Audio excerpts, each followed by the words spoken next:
આ તરફ દાહોદ જિલ્લા ભાજપમાં ભડકો થયો છે। પૂર્વ કારોબારી ચેરમેને રાજીનામું આપી દીધું છે। નગરપાલિકાના પૂર્વ કારોબારી ચેરમેન લક્ષ્મણ રાજગોરે ભાજપનો સાથ છોડી દીધો છે। રાજીનામું ભાજપમાંથી આપ્યું છે। ભાજપના તમામ હોદ્દા અને પ્રાથમિક સભ્ય પદેથી તેઓએ રાજીનામું આપી દીધું છે।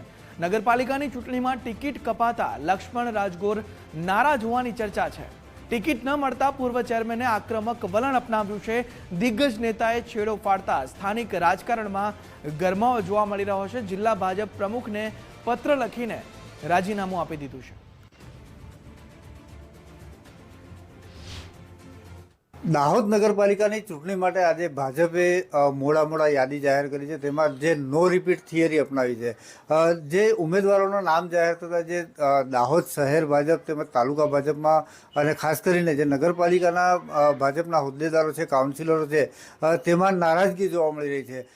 છેલ્લા 2 ટર્મથી જે કાઉન્સિલર પદે ચૂંટાઈ આવતા જે વોર્ડ નંબર 1ના કાઉન્સિલર લખન રાજગોર જે પોતાના વોર્ડમાં જે કામગીરીને લઈને પણ અગ્રેસર રહ્યા છે, તેમજ જે અલગ અલગ પદ ઉપર ગત ટર્મમાં જે કારોબારી અધ્યક્ષ તરીકે પણ રહી ચૂક્યા છે, ત્યારે તે પણ રાજીનામું આપી રહ્યા છે। આપણે વાત કરીશું લખનભાઈ, અત્યારે જે ભાજપે યાદી જાહેર કરી છે, તમારું ટિકિટ કાપી છે, શું આગળનું સ્ટેપ?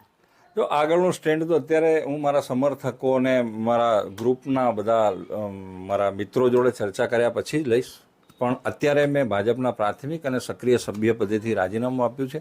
મારી પાર્ટીએ છેલ્લા 10 વર્ષ મેં જે કામગીરી કરી અને મને જે માન સન્માન આપ્યું તે બદલ ભારતીય જનતા પાર્ટીનો આભાર માનું છું।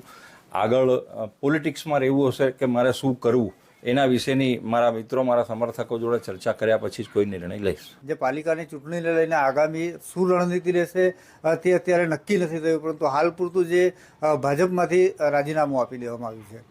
સાબિર ભાભોર, ગુજરાત ફર્સ્ટ, દાહોદ।